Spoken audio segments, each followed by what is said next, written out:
Norėčiau sužinoti, kas yra tas no claim bonus? No claim bonus yra atlygis už įmokas, taikomas kaip nuolaida ir yra skiriamas tiems, kurie nepateikė ieškinio draudimo metu. O tai kaip veikia no claim bonus?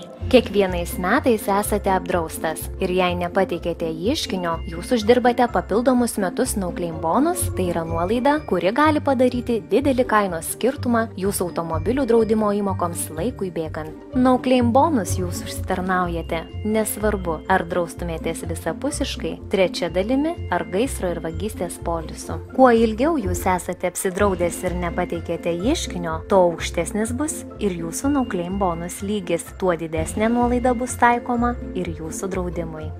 Tai kiek laiko galioja no claim bonus? No claim bonus galios iki tol, kol jūs nepateiksite ieškinio ir didės kasmet. Kai tik pateiksite ieškinį, no claim bonus jūs prarasite, nebent esate juos apsaugoję. Jei taip nutinka, jūs pradedate rinkti no claim bonus iš naujo. Verta paminėti, kad ne visi ieškiniai baigėsi no claim bonus praradimu. Jei bus tvarkomi tik įskilimai jūsų automobilio stikle, no claim bonus prarastas nebus. Taip. Bet tai kaip man įrodyti savo no claim bonus? Lengviausias būdas įrodyti jūsų no claim bonus teisę yra naudojant jūsų draudimo pratęsimą. Kasmet, dažniausiai mėnesį prieš baigiantis jūsų automobilio draudimui, jūsų draudimo kompanija atsiųs jums laišką su jūsų draudimo pratęsimu. Šiame pratęsime bus rašoma, kiek no claim bonus jūs turite ir tai gali būti naudojama perkant draudimą kitose kompanijose. Jei jūs negavote pratęsimo, kuris nurodo jūsų no claim bonus teisę, tada jums reikia siųsti laišką jūsų buvusiam draudėjui prašant raštiško patvirtinimo. Dažniausiai tai būna sertifikato formos laiškas, kuris gali būti naudojamas įrodant jūsų teisę į no claim bonus nuolaidą.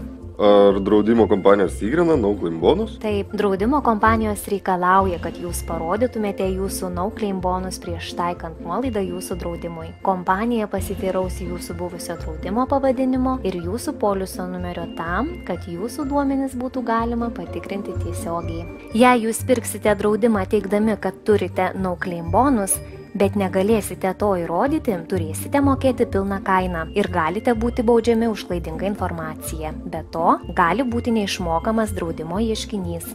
Tai kas tada yra apsaugoti no claim bonus?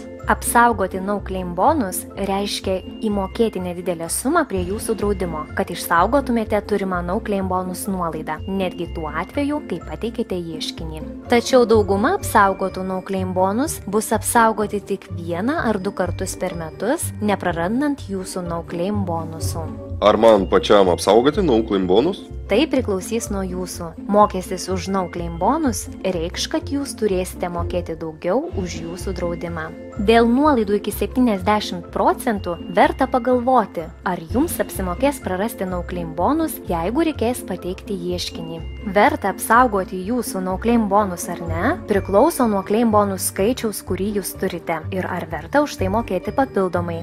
Paprastai negalite gauti no claim bonus 2 automobiliams iš karto, tačiau tai teoriškai manoma, jei automobiliai apdrausti tuo pačiu polisu arba jei draudėjas pratęsė jūsų no claim bonus nuolaidą antram automobiliui po tam tikro laiko. Kartais jūs galite pervesti kompanijos automobilio no claim bonus jūsų asmeniniam automobiliui. Ar antras vairuotojas gauna no claim bonus? Tai priklauso nuo jūsų draudiko. Dauguma atveju antras vairuotojas nekvalifikuoja no claim bonus, nes ši nuolaida yra taikoma pagrindiniam vairuotojui. Kai kurie draudimo polisai pratęsė no claim bonus nuolaidą antriems vairuotojams, bet juos gali nepriimti kitos kompanijos. Ar aš prarasiu no claim bonus, jei pateiksiu ieškinį mano draudimui? Taip, jūs galite prarasti no claim bonus nuolaidą, jei jums reikės pateikti ieškinį už jūsų automobilį. Kita vertus, jei jūsų no claim bonus yra apsaugoti, jūs jų neprarasite. O jei mane atsitrenks nedraustas vairuotojas?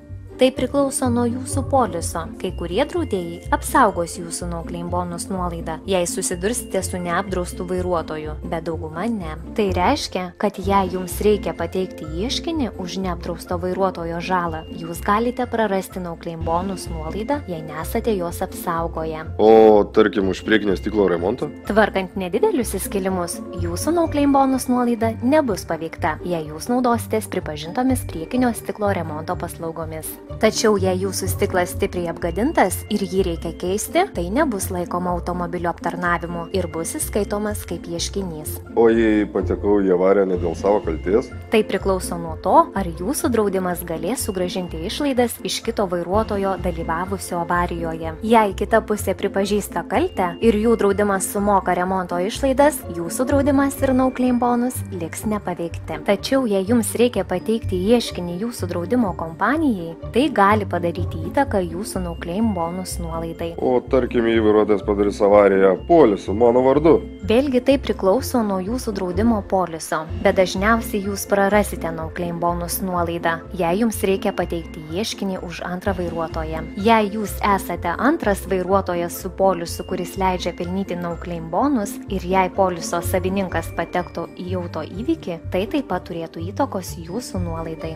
No claim bonus galiojimo laikas. O tik kiek laiko nuolaida galioja? No claim bonus dažniausiai neturi galiojimo pabaigos, tačiau jei jūs nustosite vairuoti ir neturėsite draudimo keletą mėnesių, naudoti no claim bonus nuolaidą gali būti sunkiau. Ir nors nėra nustatyto no claim bonus galiojimo laiko, dauguma draudėjų priims no claim bonus nuolaidą iki 2 metų nuo paskutinės draudimo galiojimo dienos. Kai kurie draudėjai gali priimti no claim bonus iki 3 metų nuo draudimo pabaigos, o kai kurie priims tik iki 12 mėnesių. Todėl pirkdami įsitikinkite, kad jūsų turima no claim bonus nuolaida tiks, jei yra laiko tarpas, kuomet nevairavote. Dėkui, dabar aš jau žinau, kas tas per no claim bonusas.